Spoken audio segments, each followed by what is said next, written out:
時間，撥動琴弦訴說着昨天，穿過風沙，穿越千年的思念。未來還有多遠，我們會在哪裡相見？一切又回到起點。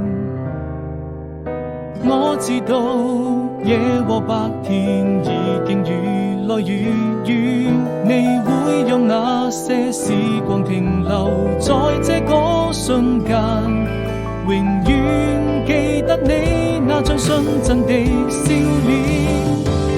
哪怕被風化成一片煙沙，在你耳邊卻多了一分牽掛。歲月啊，你一定是我